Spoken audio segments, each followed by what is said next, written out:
happy to have our panelists, Dino, Gerardi, and João Ramos. The format of this seminar is as follows. We have a 60-minute presentation with time for interim questions. We encourage the audience to participate. You can either post comments on the chat or do live questions. At the end, at the end of the hour, we're going to have some time for a Q&A session. Just to remind everyone that the talk is recorded and broadcasted on our YouTube channel. Before I hand over to Harry, let me announce the next talk is by Paul Hedges, who is going to talk to us about procrastination and competition failure with Peter Andre, Boton Koseki, and Takeshi Muroka. And panelists are Yer Antler and Andrew Rhodes. Okay, so thank you. So Harry, the mic is yours. Thank you. Thank you so much for the kind invitation, and thanks for coming to my talk. It's a pleasure to be here on Zoom. I haven't given a Zoom talk for many, many years, so it's a new experience for me. I stop at in 1 hour, right? Or 1 hour 15? 1 hour. No, it's 1 hour and then 15 minutes for questions. Oh, got it. Okay, sure. I'll stop in 1 hour. So today I'm going to present a paper on disclosure, and this is joint work with my brilliant colleague in the business school, Nemanja Antić, who is also here, and he can answer the hard questions, I'll answer the easy ones. And in case you have any questions, just the easiest thing to do is just to unmute yourself and just shout at me, because sometimes I couldn't monitor things very well. Okay, so the content of the paper is just as it is, as described in the title. So what we are doing is we are looking at an overlapping generations model where each person lives for 2 periods, and when they are young, they are the receiver, they need to take an action, and when they are old, they can choose a set of signals to disclose to the young person. Okay. And in our model, there will be some communication frictions in the sense that when an old person tries to disclose a set of signals to a young person, then the young person receives this set of signals with a probability that is strictly between 0 and 1. And so 1 minus the probability of the young person receiving the signal is captured as a communication friction. Okay, and we are interested in understanding how does the agent's equilibrium disclosure behavior changes with communication frictions and the signal structure, namely the informational environments. And in particular, we are focusing on the selectiveness of the disclosure behavior, in the sense that what is a bar above which the agents disclose the signal. And let me just get into the model, and then I will explain to you what the model is about, as well as how it is related to the existing works. Okay, so again, we are looking at a discrete time game over the doubly infinite time horizon. Time runs all the way from -infinity to +infinity. There's no starting point and no end point. And the reason why we do this is because we want to focus on the steady states. Okay. And there is some constant state of the world. It takes binary 2 possible values, either high or low. Nobody knows the states. Okay, and there's some prior belief which is that the state is high with probability pi now. Okay, and how does the game work in every period? So in period T, agent T, who is the agent who was born in that period, the agent who was a young person in that period, he can observe a private signal as superscript of T about the states. Okay, so again, we are using superscript to index calendar time. So as T is the signal that agent T receives. Okay, so agent T observes a signal which is informative about the states. It is drawn from a finite set, capital S. It has more than 2 elements, S1 up to SL, and the signals in different periods are conditionally IID. Okay. And with our loss, let's just index the signals as subscript of 1 to as subscript of L, based on the likelihood ratio order, in the sense that S1 has the highest likelihood ratio and SL has the lowest likelihood ratio. Okay, so S1 is the strongest signal indicative of the high states, S2 is the second strongest signal indicating the high states, and SL is the weakest signal. Okay, And furthermore, this F here has full support, no matter what the state is. So basically, no matter which signal you receive, you cannot rule out any states. Okay? Everyone is good? By the way, if you have any questions, shout at me about the talk, about the meaning of life, about whatever, just shout at me, okay? I'm ready to take questions. And in addition to getting his private signal, there is a positive probability delta that is strictly between 0 and 1, in which case the agent is lucky. He also receives the signals disclosed to him by agent T minus 1. Agent T minus 1 was the guy who was born one period earlier, and agent T minus 1 becomes the old guy in period T. Okay, so the old guy discloses some signals to the young person, and the young person receives this with probability delta, and with probability 1 minus delta, he receives nothing. Okay, he does not receive anything from the agent who comes in the period before. And I deliberately use this plural thing, which is signals instead of signal, and that's deliberate, okay? Because as you'll see later, that potentially agent T minus 1 can disclose multiple signals to agent T, okay? So plural, right? And then after collecting all the information, his private signal, as well as possibly the signals disclosed to him by his predecessor, agent T takes an action, a superscript of T. Again, superscript is kind of the time, subscript is how strong the signal is, and this AT here is just a real number, okay? And then after I take an action, I disclose a subset of the available signals, which I'll explain what it means, to agent T plus 1. And agent T plus 1 is a person who was born one period afterwards, and of course, agent T plus 1 will receive the set of signals disclosed to him by agent T with the same probability delta. Okay? Questions? All right.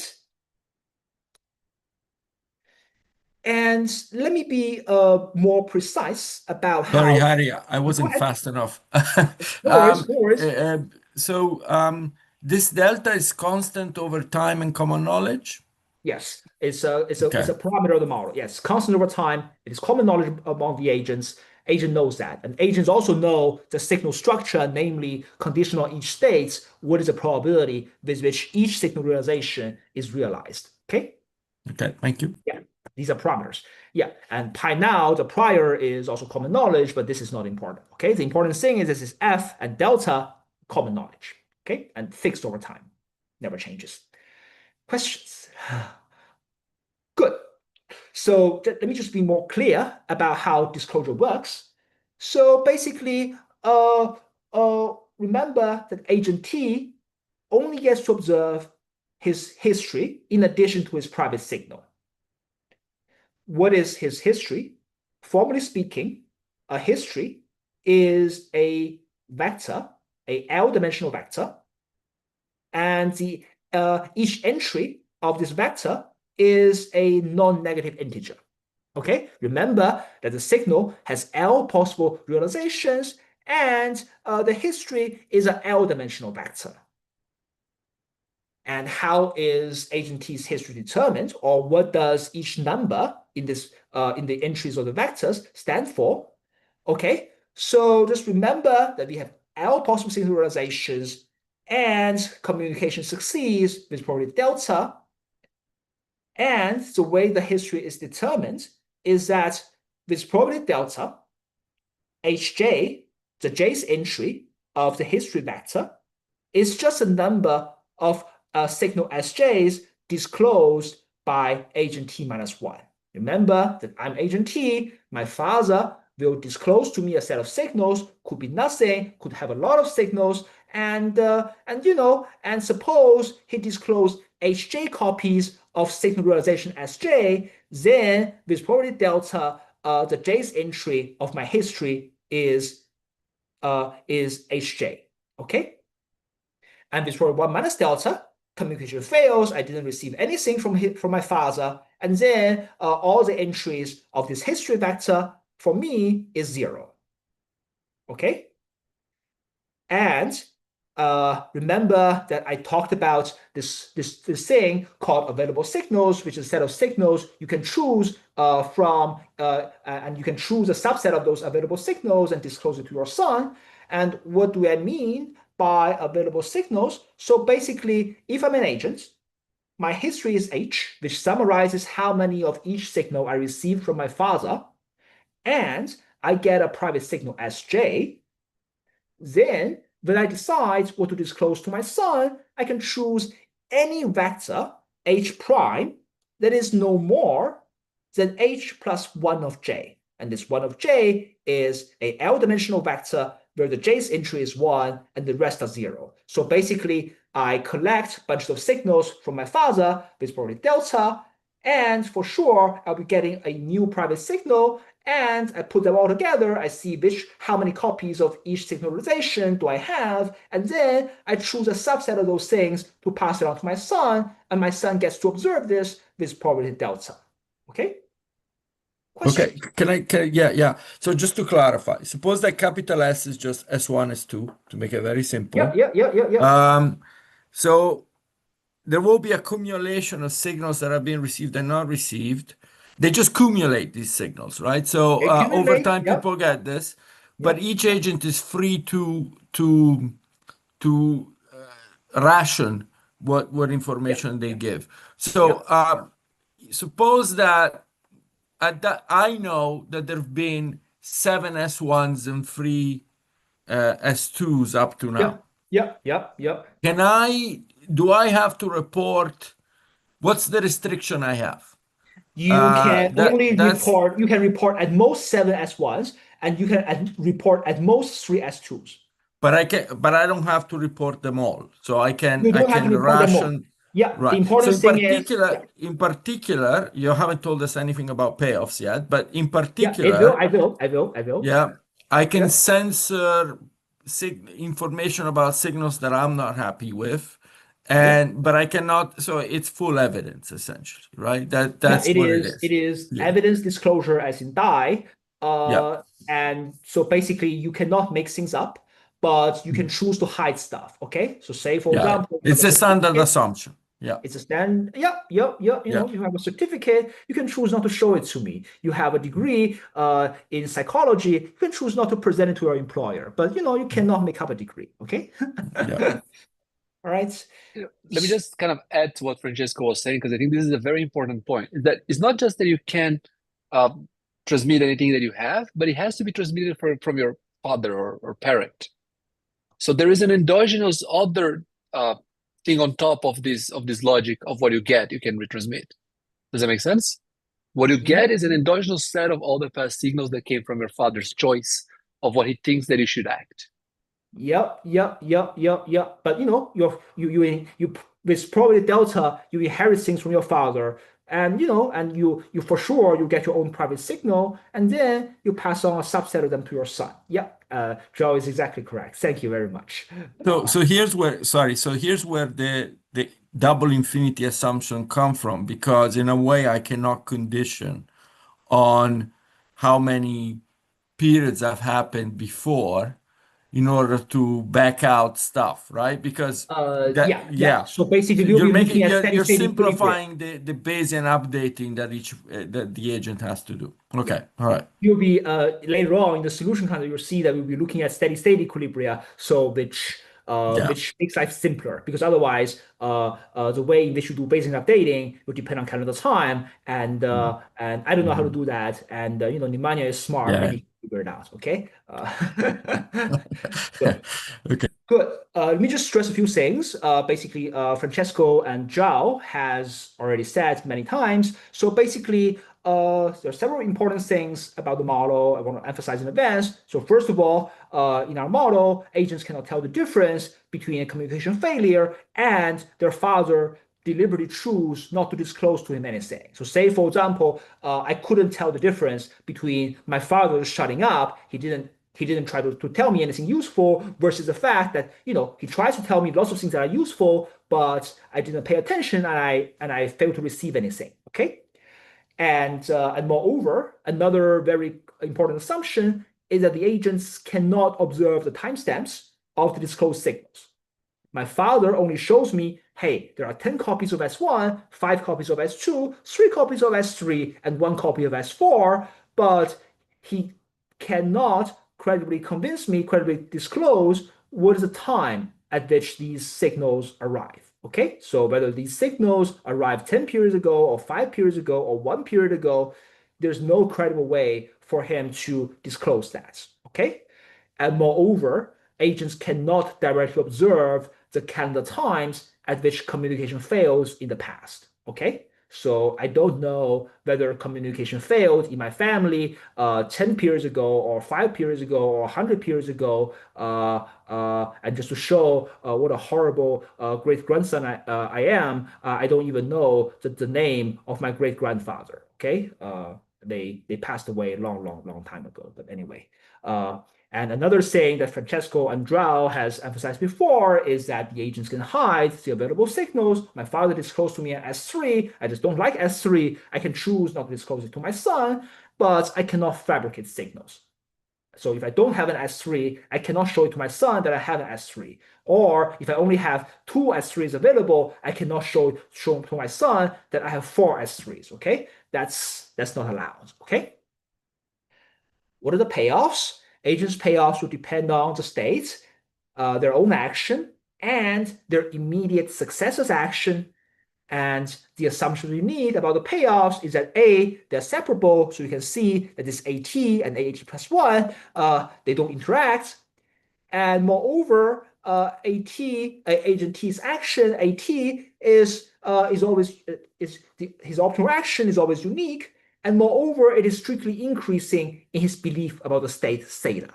Okay, so basically the idea is that you can just think about a quadratic payoff in which agent T just tries to match his action with the expected value of the state. Okay, and moreover, each agent's action has a strictly positive externality on his immediate predecessor. So basically, whenever agent T takes a higher action, agent T minus 1 is happier. When agent T plus 1 takes a higher action, agent T is happier. Okay? Again, so this is so important. I want to ask you to also explain a little bit more, which is that there is a payoff alignment here that I think is very important, right? Yeah. Everybody, when they're at the point of making their advice, they all agree on what the optimal action should be, the highest action possible. Yes, right? exactly. The question is that when you're at the point of choosing the action, you don't agree with that. Yeah. Right. Yeah. And this agreement of all the message senders kind of makes the set of message that is sent different. Yeah. Can you elaborate a bit on that? So that that's a great, very, very good point. And if I have time to talk about the proof, you'll see that João's point is actually a very important observation, and our proof is based on that. Okay, our proof of our main results. So basically, what João is saying is that despite you can see there's a conflict of interest between the sender and the receiver, but then once you become a father, your interests are aligned with your father. Okay, so basically, your father is trying to maximize your action, and when you become a father, you try to maximize your son's or your daughter's action. Okay, and basically, if a set of signals is good for my father to induce me to take higher actions, it is also good for me to induce my son to take higher actions. Okay, thank you. All right, so now let me just give you some interpretations of our model. Our leading interpretation is an organizational setting. So the state of the world, which is either high or low, captures the returns to hard work, can be high or low. Okay, and in period T, agent T, the person who was just born, is a junior member of the organization. Think about him as a worker. And the worker is choosing how much effort to put in at a strictly convex cost. Okay? So, I'm facing some cost of effort and I decide how hard I work. Agent T minus 1 is also alive in period T, and he is a senior member of the organization. Let's say he's a manager. And the manager wants his workers to work harder, but they fail to internalize the workers' cost of effort. So basically, I don't care about whether my workers are paying for or not. I just want to make sure that they work hard and just produce outputs for the organization. Okay? Sounds like a factory in Asia, in East Asia. Okay. And the way in which agent T-1, the manager, can influence the agent's belief is that, they can potentially add the training materials presented to agent T, and these training materials will consist of some, past stories of former members of the organization, of previous cohorts of workers. Some of them are based on some old stories that agent T-1 receives when he was a worker, when he was trained by his manager. And there are some new stories as well added to the pool of stories by agent T-1. You can interpret this as agent T-1 just witnessed something's happened in the organization when he was working there. Okay, he sees some of his co-workers working hard, and sometimes they get good outcomes, sometimes get bad outcomes, and they can just add some of these stories to the training files, to the training material. Okay. And what agent T-1 can do, again, is that, I inherit a bunch of stories from my manager, the person in the previous generation. Okay. I can delete some of the stories I don't like. I can trim some stories. I can also add some new things. But if I want to add new things to the training material, presumably this thing cannot be too false. Okay. So basically, you need to, in order to present training material, at least in the companies I know of, you need to go through some committee, and the committee will just verify that, hey, this thing actually happened. This is not too bad. It won't trigger any legal consequences, etc. And because of some privacy constraints, you cannot disclose too much about the person involved in the story. So I cannot really disclose the true names of the organizational members I'm talking about. So, and that is one of the motivations for why you cannot credibly disclose the timestamps of the signals. So I cannot really tell, whether this story is coming from João Ramos, who went on the market in 2016, or this story is coming from Nemanja Antić, who went on the market in 2015. So, I just use some fake names. So from these fake names, you cannot really keep track of, who these guys are. If the organization has lasted for a long time, then it's pretty hard to keep track of when these signals come from. But, some of these stories are there, and you read these stories, and then you figure out whether this is an organization that is worth you to work hard. Okay. And of course, in the next period, agent T becomes a manager, and then they decide how to add the training materials presented to the next generation of workers. Okay, so this is one interpretation. Another interpretation is parenting, and to be honest, I think this application, we are less satisfied compared to the previous application. So the state is about how effective studying hard at school is on your future well-being, and agent T-1 is agent T's parents, and you can interpret agent T's action, AT, as the time you allocated to studying hard at school, as opposed to doing something that is tempting but unproductive, such as playing video games or doing other boring stuff, like not paying attention to the lectures. Okay. And the parents want their kids to study harder. So even if the returns to schooling is low, it is still better than playing video games. Okay. And the kids are tempted to play more if they believe that studying is less useful. Okay. There's temptation self-control problem.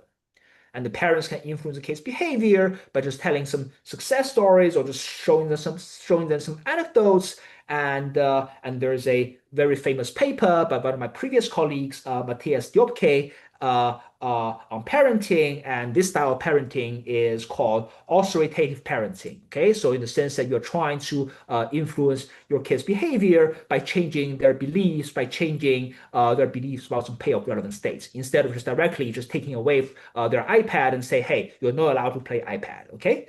And oftentimes these stories or these anecdotes are highly cherry-picked, so your parents get to decide what kind of stories to tell you based on the many stories he has observed or he has heard from his father, his grandfather, etc. And he just chooses a subset of them and tell them to you. Okay, and sometimes you didn't pay attention, sometimes you paid attention, but and that's why there's some communication frictions.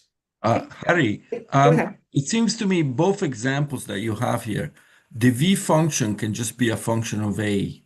What do you have it as a function of theta as well? What does it value? So potentially your parents can your parents think that the externality that your effort have on them is higher, then the state is higher. Say, for example, when studying at school is more effective, then your parents have stronger incentives for you to study harder. But even if studying at school has very low returns, but your parents still prefers you to pay attention to the lectures instead of just doing some boring stuff like playing video games. Okay, so potentially it can depend on theta, but importantly, the direction does not depend on theta. You always want to increase your effort, but potentially your externality can be higher or lower, can depend on the state. Okay, So yeah, I suppose I suppose you're telling me essentially, if you're happy with it not depending on theta, you're fine.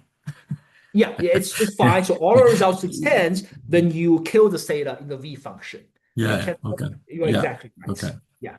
Yeah. Yep. But the important thing is that we don't want this AT and AT plus 1 to communicate. So if there's complementarity or substitutability between my action and my son's action, then it's the problem is hard. Okay. Can I ask one more When I look, question? Please, sorry, boss, go. man. And so is it the case that the parent will always reveal the stories so that the posterior beliefs of his child is maximized for the good state? Yeah, your parents will be choosing a subset of signals to maximize your posterior belief of the high state. That's true. But the question is, which set of signals, suppose there are 1,000 possible signal realizations, S1 up to S1,000, which combination maximizes your belief? That to us is not a trivial question. Yeah. Hopefully I can convince you that it's not a trivial question. Okay. Not trivial to us. Right? Coming back to the examples, right? One Yeah. limitation of the model the examples kind of highlight is the fact that theta is binary. I know there's no hope of solving it without, but in the examples, theta is not binary. The state is the state is not binary, so the returns to education can be a be a continuum, and we don't know how to do that. But maybe if you're a continuum of states, and maybe if the conditional distributions of the signals they'll behave satisfying whatever MRP or whatever, maybe even some stronger conditions, and then maybe there are ways of solving this, or if the prior distribution of the state belongs to some conjugate class, and then that maybe there's some hope, but I don't know. It's we can only do binary states. Yep. Sorry, man. Binary states. Any questions? I'm just scrolling down the audience and I see lots of old friends that I haven't seen in years, but so good. Yeah. All right. So Francesco mentioned, and then I want to talk briefly about the related papers before I get into the analysis. So as Francesco mentioned, that our paper belongs to literature on hard information disclosure, and the seminal paper is by our colleague Dai in the accounting group, who I've never met. Nemanja has met. I've never met him, but he wrote a great paper.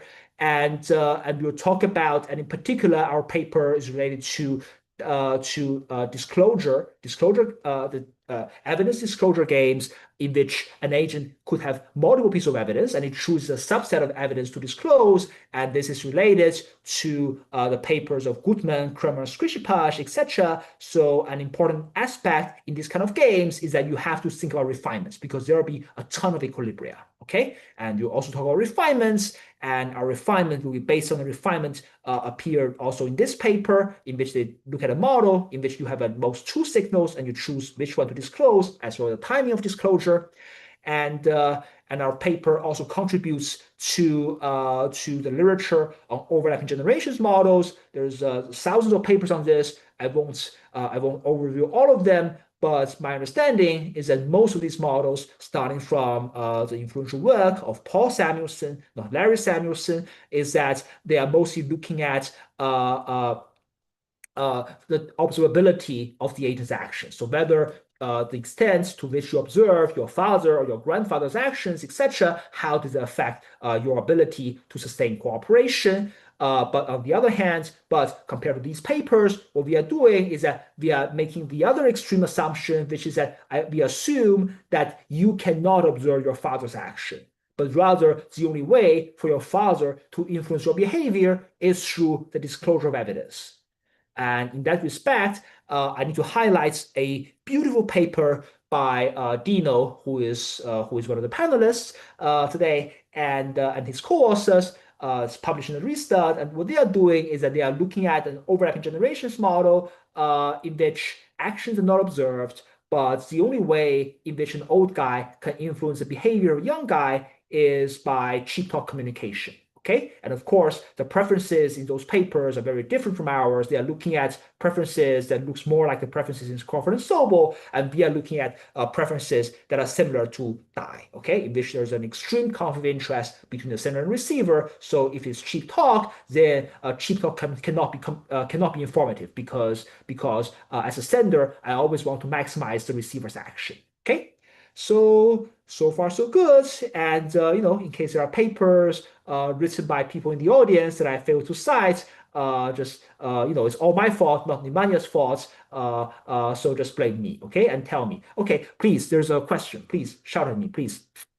Yeah, it's not about literature, but is it possible to reinterpret your model in the sense that the parent is somehow more risk averse, and say the action is like the higher action is somehow safer? Or would that be a different you can model? do that. Yeah. And actually, it's a very good point. Yeah, you can interpret that way as well, because actually in Matthias' paper, Matthias Delpke's paper, I think they have two examples. One is studying hard, and the other is about taking risks. Let's say, for example, the parents don't want their kids to have whatever unprotected sex, but the kids want to do that because the kids think it's fun, but the parents think it's too risky, and the parents will try to tell stories, try to scare the kids just to make sure that they don't do crazy stuff. Okay, and sometimes the parents may exaggerate things a little bit, or they may overemphasize the stories in which you have unsafe sex, and then it just ruins your life. And rather than just telling the story that, hey, I have two friends who had unsafe sex when they were young and they're doing fine. Okay, so yeah, you can definitely interpret that way. Yeah. So Matthias' paper, Matthias Delpke's paper, there's Fabrizio Zilibotto. They have this example as well. But I'm glad you mentioned this. Thank you. Yeah. Any other questions?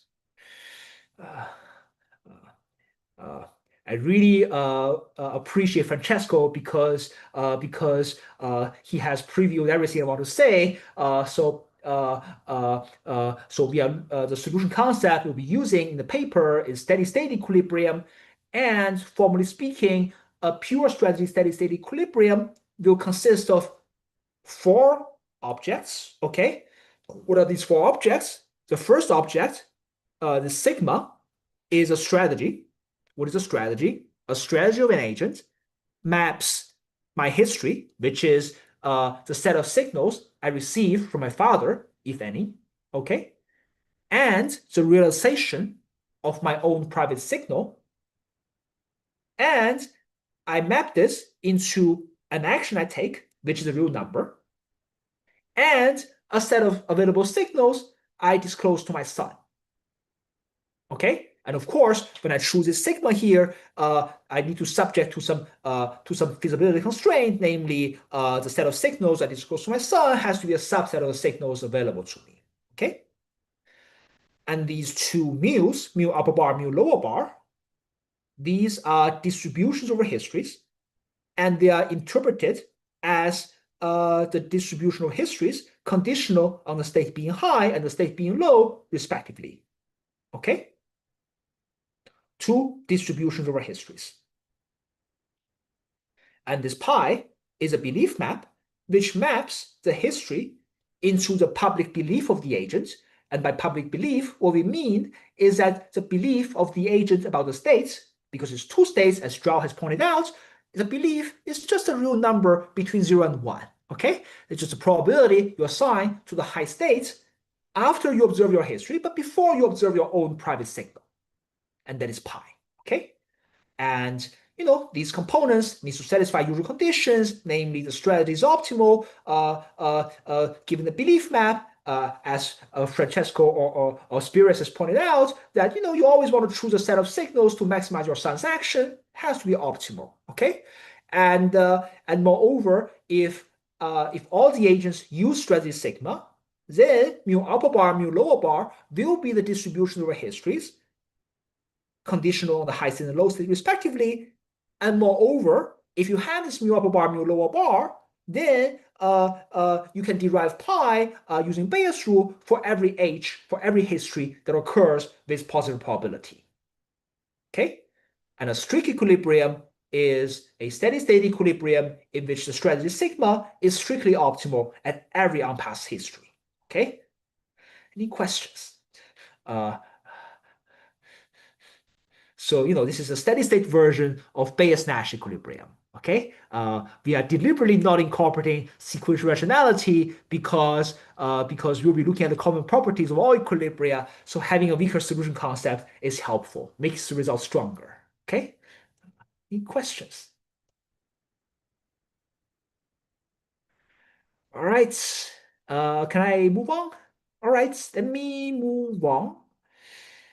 Okay, so as I said before, this is an evidence disclosure game in which there are multiple pieces of evidence available. So, as you can expect, there will be lots of equilibria. Okay, and in our game, for example, there's always a strict equilibrium in which agents disclose only S1. Remember that you have many signal realizations, a finite number of them, and S1 is the strongest signal. Okay. So there's always a strict, no matter regardless of parameter values, you can always have a strict equilibrium in which agents disclose all the S1s available and nothing else. Okay? That's always a strict equilibrium. But this game has many other strict equilibria as well. Okay? Let me give you an example. For example, as long as the second highest signal has a likelihood ratio strictly bigger than 1, then there's also a strict equilibrium in which agents disclose all the S2, but they conceal all the S1s. Okay? Why? What's the rationale behind such a strange equilibrium? Why do I only disclose the second strongest signal and I always hide the strongest signal? Why? This is because, it's driven by some crazy off-path beliefs. And the off-path belief is that as long as my son sees one S1, he thinks that I have hidden bunches of very low signals, okay? And if he has this off-path belief, then I'll be very concerned if I disclose to him any S1, and if I cannot disclose any S1, given these crazy off-path beliefs, I can only disclose S2. And hence, I just disclose S2 and hide S1. Go ahead. Yeah, so regarding this, so you can disclose any signal with a likelihood ratio greater than 1, right? Now, on off-path beliefs, you are not making any restriction, that you can choose whatever you want in terms of beliefs. So what I'm thinking, what if beliefs must come from trembles? So like the spirit of a sequential equilibrium. My impression is that you can still justify pretty much everything, but have you thought about this? We need to think about this. Okay, let's see. So conditional probability system, PBE, cannot rule out this weird equilibrium. Sequential equilibrium we haven't thought about, but it's an infinite game, so we need to first think carefully about what sequential equilibrium really means here. You could take trembles for any history. Right. There is a strategy. There are trembles. My impression is that pretty much you can justify anything because you can think that tremors are more likely when you see bad signal, less likely. So but still, another possibility would be that all the tremors are equally likely. That's harder. That's harder. Yeah. If the trembles can be history dependent, then I agree with Dino. Dino, you made a very good point that this is I think you can pretty much justify everything. If the trembles, if the trembling probability is the same across all the histories, then things are much harder. I need to. So first of all, I think we need to think more carefully about what sequential equilibrium really means here. But the usual notion of PBE, as in Freudenberg and Tirole, cannot kill the equilibrium. And as you'll see later, that we will impose a refinement. We will impose some rule on the off-path beliefs just to make sure that weird things don't happen. But we should definitely think more carefully about whether we can say something about these trembles. Very nice. Thank you very much. Back to the equilibrium that I just mentioned, and Dino also mentioned that you disclose only S2, but you hide all the S1s. at least according to my opinion and Nemanja's opinion, we think this equilibrium is somewhat unreasonable. Why? This is because, say for example, if I disclose to my son an S1 versus I disclose to my son only S2, I think a more reasonable person would assign a higher probability to a high state when he sees an S1 rather than he sees an S2. Okay, so that's at least that's how naively I should think before I learned game theory. Okay, and you try to incorporate this this thinking into our refinements. And basically, here is the refinements we are going to use for our main results, which is called monotone beliefs. Okay. So in particular, we say that a belief map, remember this is an important component of a steady state equilibrium. Okay. So a belief map pi, which is a mapping from the history of the agent to the public belief to the belief of the agent about the states before he observes his private signal, but after he observes his history. This belief map is monotone if you fix the total number of signals you disclose to your son. If you replace a stronger signal in the set of signals you disclose, take it out, and you replace it with a weaker signal and put it in the set, and you disclose to your son, then under the new set of signals, your son's posterior belief is strictly lower under the old set of signals. Okay? So, for example, if I disclose to João only one S1 versus only one S2, then his posterior belief is strictly higher under one S1 versus one S2.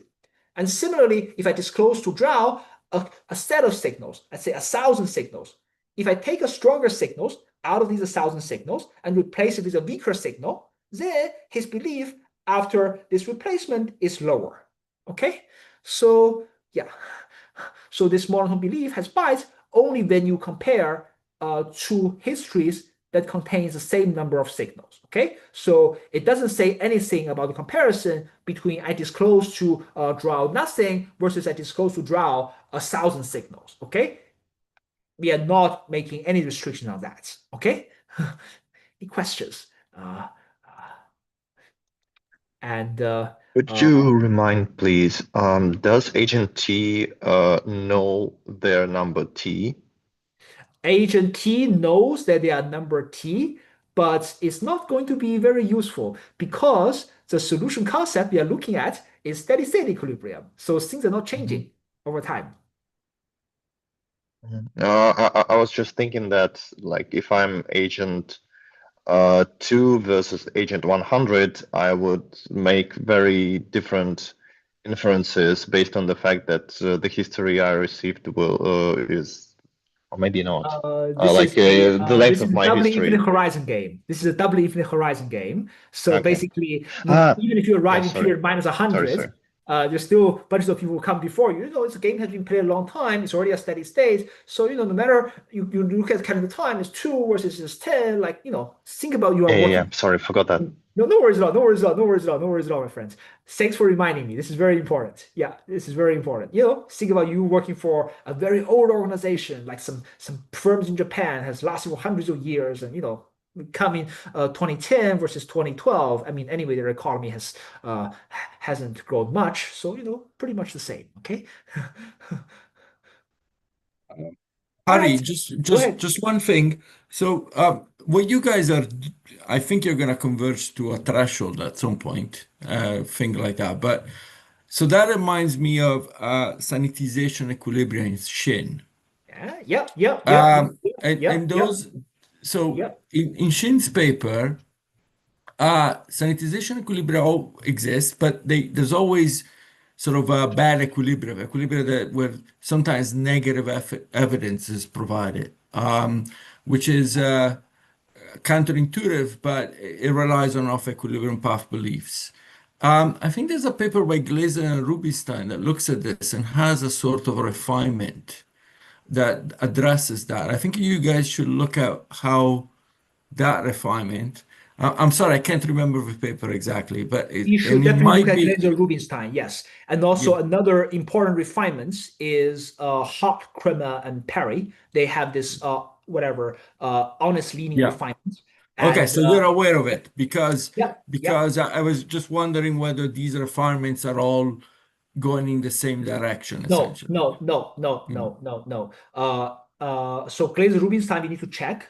We haven't verified that yet, but the refinements that we'll be using, which is the Gutmann-Kremer-Skrishipach monotonicity refinement, will have a direct conflict with the truth linear refinement in Koch, Kremer, and Perry. Okay. I'll explain why. After I show you the main result, which is the next slide, I'll explain why these two refinements, they don't get along. Okay. All right. They don't get Okay. along. Yeah.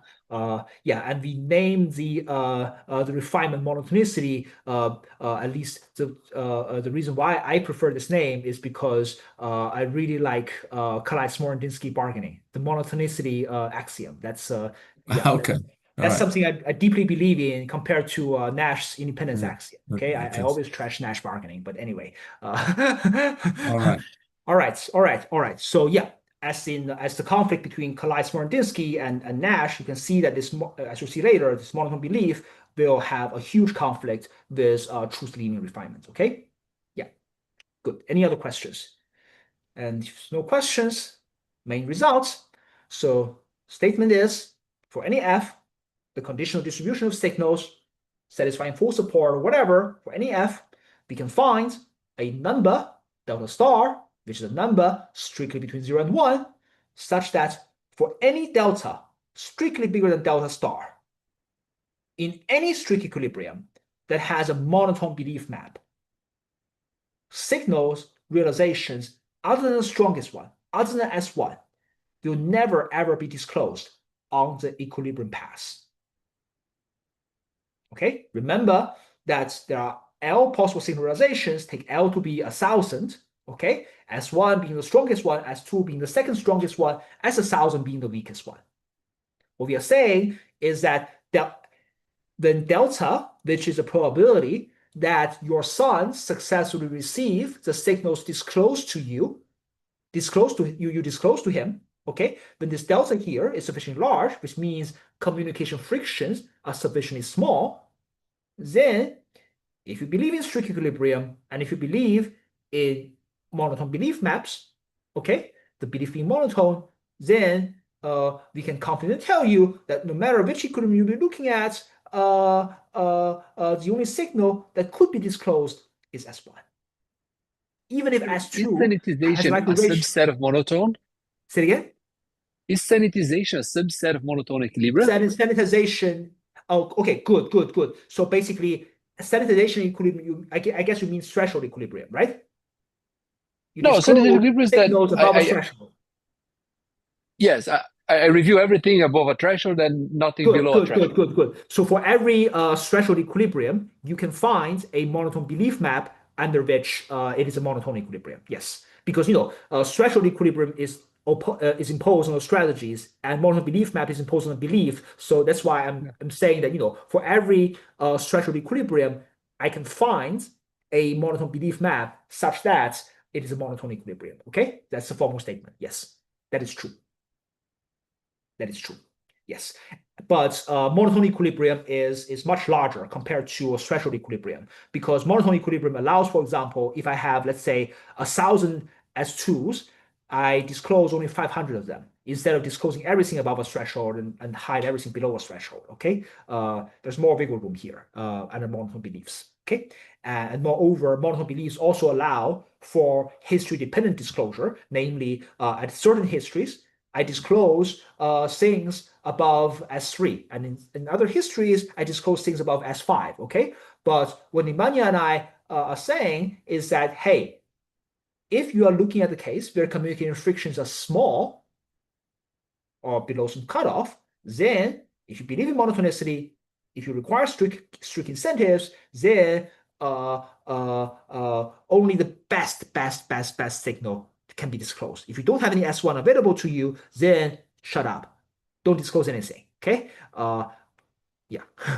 That's the spirit of the theorem. The theorem says that as communication frictions get smaller, agents become extremely selective in disclosing information. They only disclose the best. They don't even disclose the second best. Right. Can I ask if delta is equal to 1, you're Steady state equilibrium basically is not well defined. Steady state okay. equilibrium is not well defined. We don't know how to define steady state equilibrium when delta equals to 1, because then Okay. each history will be can be of infinite length. Whereas delta, as long as it's strictly less than 1, let's say it's 0.9999, then the distribution of histories is well defined. So yeah. Okay, because I mean, of course, I'm stretching the model here to the Milgram model where you have unraveling here, right? Yeah. The Milgram model is die with delta equal to 1, essentially, and that's where unraveling occurs. So that's exactly the sense in which basically unraveling says that modulo the very lowest evidence, you're going to disclose everything, right? So Yes, okay. yes. Fortunately, aside from Milgram, we also have a wonderful paper by our colleague Dai, who I've never met, okay, who looks at a model in which there's one sender, one receiver, and the sender has evidence with probably P. Okay, and the sender can disclose the evidence or not disclose anything, and the receiver cannot tell the difference between the sender not disclosing versus the sender doesn't have evidence. Okay, and what Dai shows is that if this P, the probability the sender has evidence is close to 1, then you also have unraveling in the sense that you disclose everything except for the worst possible signal. Okay, that's Dai's version of unraveling, which can accommodate our delta less than 1. Okay. Okay, so yeah, stands in contrast to Dai. So Dai says that, hey, if the sender has evidence with high probability, then agents are extremely they're not at all selective. They disclose everything except for the worst. Whereas we are saying that, if delta is high, which means that you're likely to get signals from your father likely to get signals from your grandfather, whatever, your family, you have lots of signals available, and your son will realize that, you may have lots of signals available to you, but nevertheless, you are extremely selective. It's exactly the opposite. It's anti-unraveling, okay? It's anti-unraveling. Dino, you want to say something? And just to ask, to make sure that I understand the relation between monotone and threshold. So the fact that monotone is more permissive, let's say, than threshold, this is true independently of delta. So you know that this holds for every delta.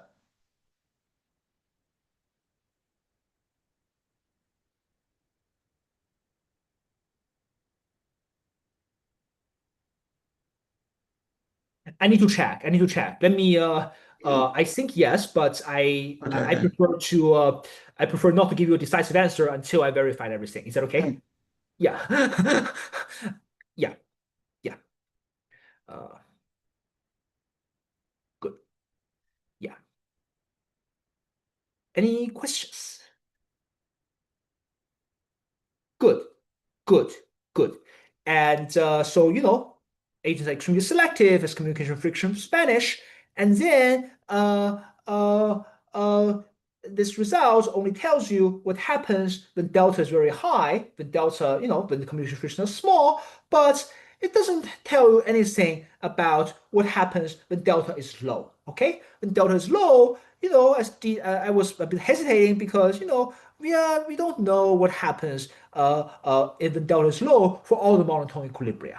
We cannot characterize all of them, but we can characterize a subclass of them that is along the spirit of what Francesco, João, and Dino described, which is the sanitization equilibrium. So we say that agents use a constant threshold strategy.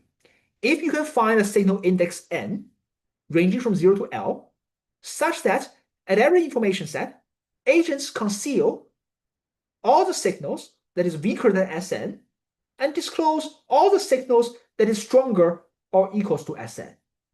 Okay?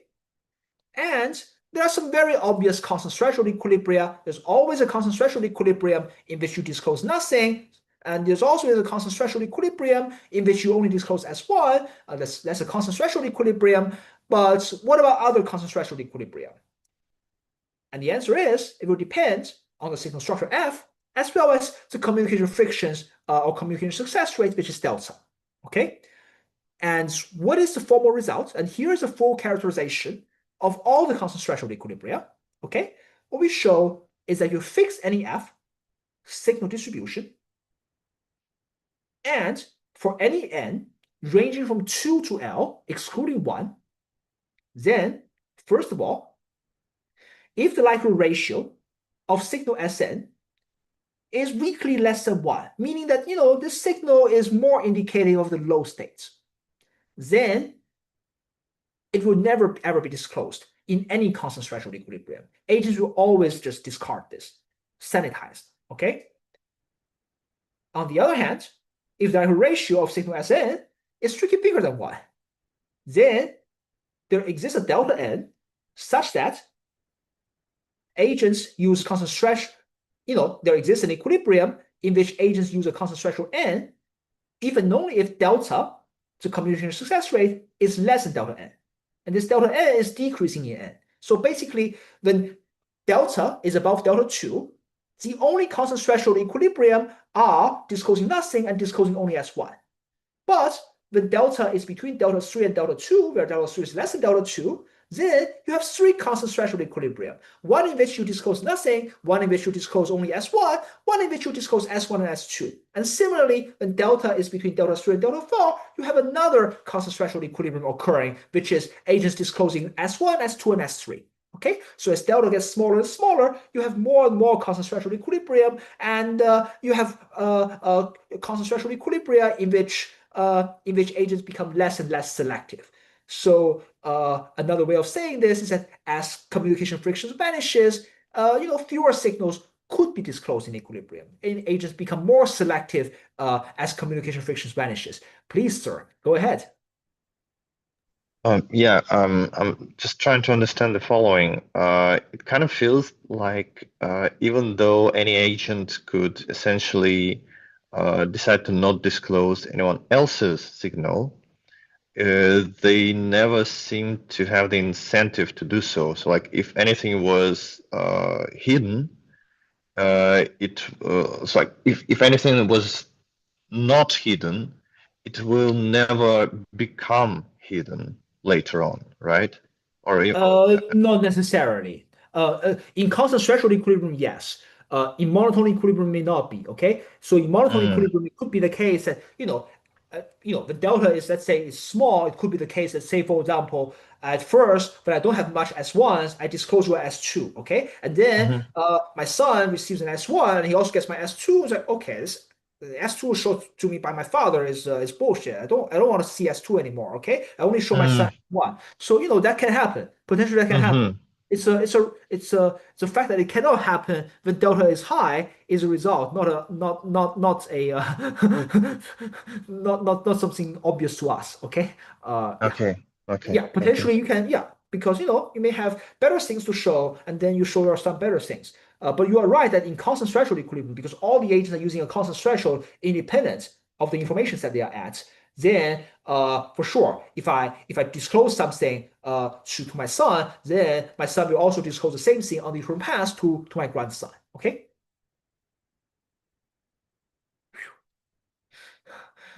All right, so I have 2 minutes, but I hope I can encroach 5 minutes of discussion time given the number of questions. I will quickly explain the intuition behind this result, namely how come that agents become more selective in disclosing information when delta increases. Okay, because if I don't finish this, I'm pretty sure Nemanja will hate me for the rest of his life. Okay, good. So how come that disclosure is more selective as delta becomes higher?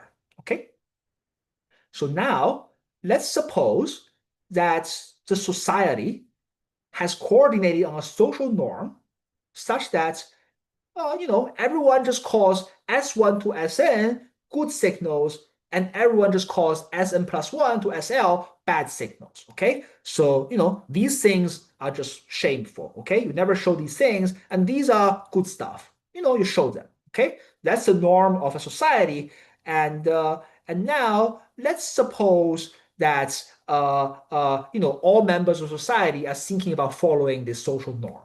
Okay, and let's think what will happen. Okay, now first of all, let's look at the problem from the perspective of God. So God comes in, God can see when is the last time communication fails. Okay, God can see that communication failed for the last time was maybe 1,000 years ago, And God just looks at the sequence of signals, of realized signals, since the last time communication fails. Okay? What does this sequence looks like? This sequence may consist of some good signals. Good signals meaning signals S1 up to Sn. Okay? Can have some good signals. The number of good signals could be 0, could be 1, could be 2, could be 3, could be 4, could be whatever. And in between every pair of adjacent good signals, there is a subsequence of bad signals.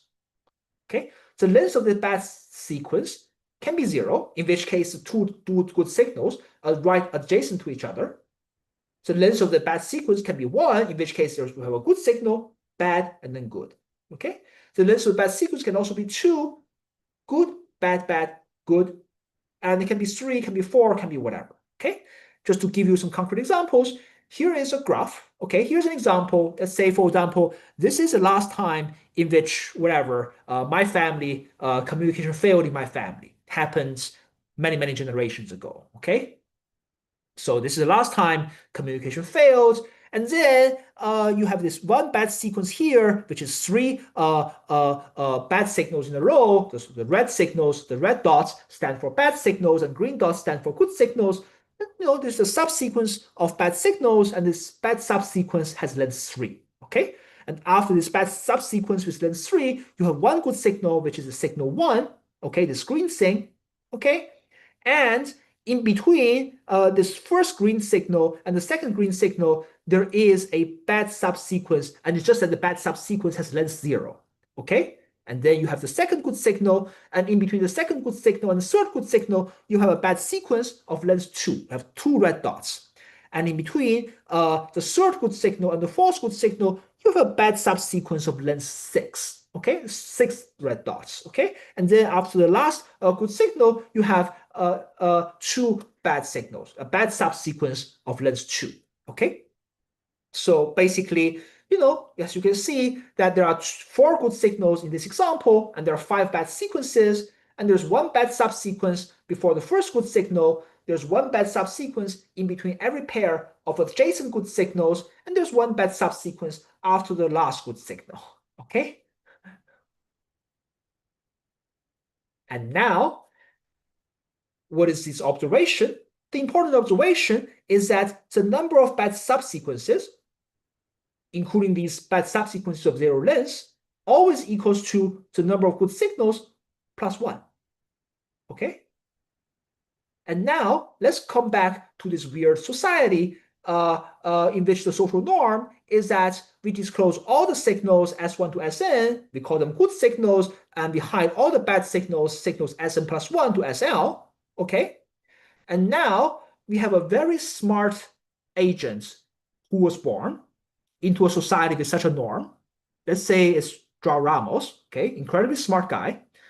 And he is thinking about, hey, I'm living in this weird society with a bunch of these idiots, okay? And these guys are following the social norm, and they believe that I am following the norm as well. Can I do better if I deviate from the social norm by hiding a good signal? He wants to think about whether he can be better off by hiding one good signal. What are the effects of his son's belief if he hides a good signal? If he hides a good signal, remember that his son thinks that he is following the social norm.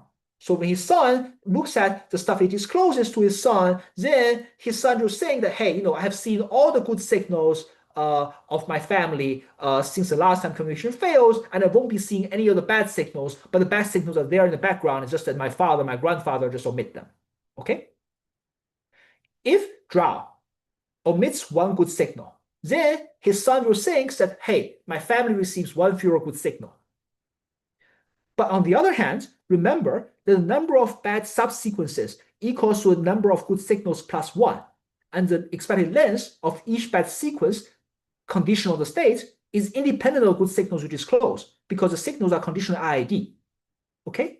So basically, if João hides a good signal, it also makes his son think that there's one fewer bad subsequence. Okay? And the good signal will have a positive effect on his son's belief. The bad subsequence will have a negative effect on his son's belief. Okay, so when he's deciding whether to hide a good signal, he is trading off the effect of hiding a good signal, the direct effect, versus the indirect effect of hiding another bad subsequence. Which effect is stronger?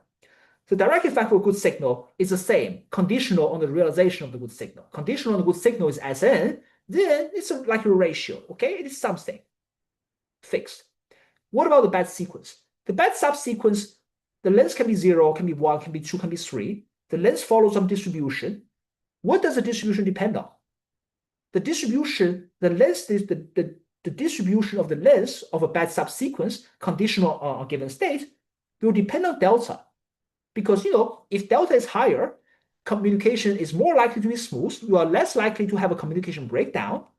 Then, as delta gets higher, the expected length of a bad sequence also gets longer, which means that the negative indirect effect is getting stronger and stronger for disclosing a good signal. And therefore, when delta is higher, given the stronger negative effect of a bad subsequence, then João will have a stronger and stronger incentives to hide good signals. Why? Because hiding a good signal helps to hide the bad sequence. So he has to apply a higher and higher bar when disclosing good signals. Okay? So that's why communication becomes more and more selective as delta increases. Okay? And I can conclude here, and I can just wait for questions, because that's the most important thing I want to say. Okay? The key difference between our model and Dai is that in Dai's model, if the sender can either have one piece of evidence or 0. If I show Dino a piece of evidence, Dino knows for sure that I didn't hide anything. Okay? But in our model, because you can have multiple signals, okay? Whenever I show Dino a good signal, he also thinks that, hey, Harry is hiding more, because Dino is facing uncertainty regarding how many signals have been realized since the last time communication fails, okay? And he's inferring that based on the signal I showed to him, okay? So actually, it is a distribution of the number of signals, which is the difference, the key difference between our model and Dai, okay? So let me stop here because I'm running 7 minutes over time, and I'll just take questions and so that people can also relax, okay?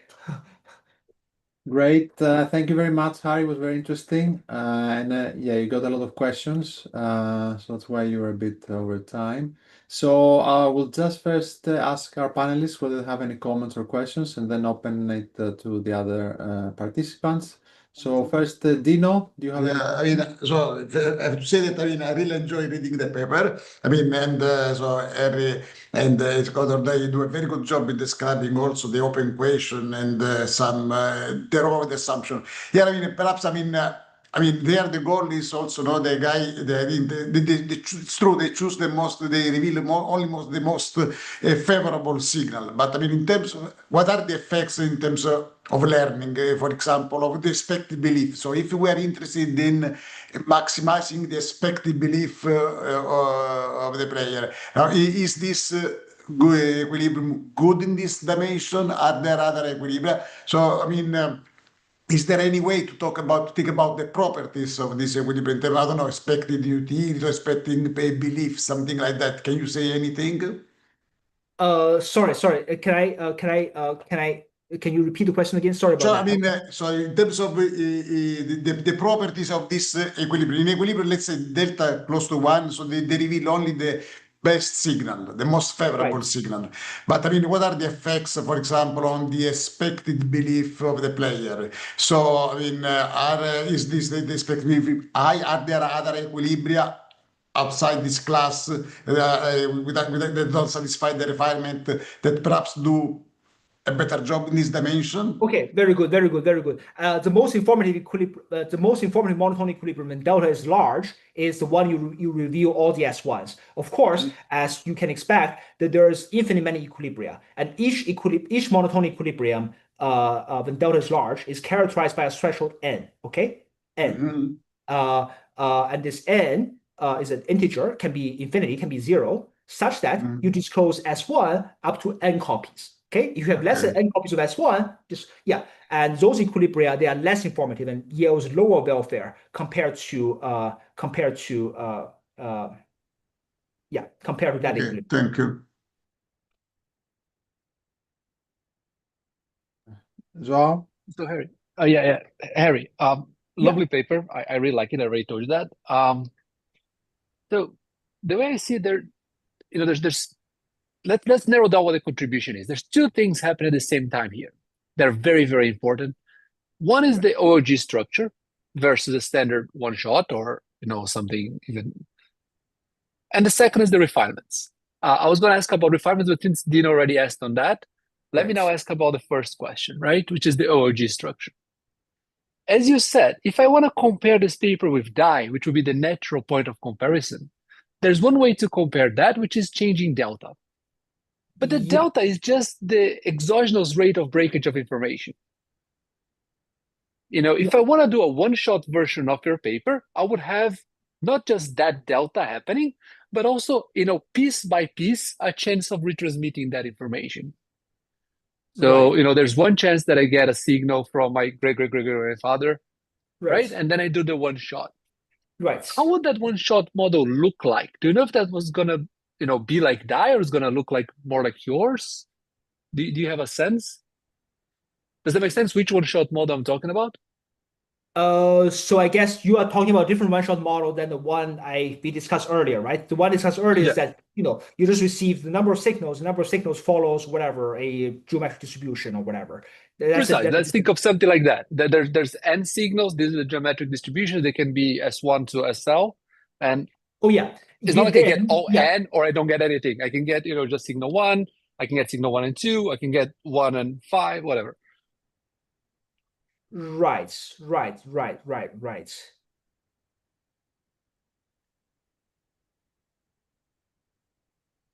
Would that I think this is the signal. This is the setting you had in mind, right? Yes. Closer to that. In this model, okay, very good, very good. If you look at threshold equilibria, then you have our results, which is when delta is large enough, only S1 gets disclosed. But if you only look at equilibrium with monotone beliefs, then no matter how high delta is, you have equilibrium where S2 is disclosed. And this is related to a property of the OLG model, which is that in the OLG model, the history can only grow one step at a time. Okay, that's an important property that is used in the proof. And actually, without this property, you can construct equilibrium that have monotone beliefs, but they are not threshold equilibrium. They have monotone beliefs, but nevertheless, S2 is disclosed, no matter how strong the signal, no matter how high delta is. Yeah. So there is a distinction between OLG and the static model when you look at monotone equilibria. So even if I keep this geometric kind of distribution of signals, you would have this difference kicking in. Yeah. I think it doesn't just come from the geometric distribution. So yeah, the OLG structure is very important. It's coming from the gradualism in the OLG structure. So if you can see all of the signals ex ante before you decide what to hide and what to keep, that's different than there being a sequence of agents who are making these decisions. Basically, that's what the example comes down to. Sorry, and Harry. That difference, so just to understand what Harry said, so that difference only kicks in when I look at the monotone, not when I look at threshold or whatever. Yeah. Because the threshold, you don't get the gradualism, right? You committed it before. Right. Okay, I got it. Makes sense. Okay. Any other questions?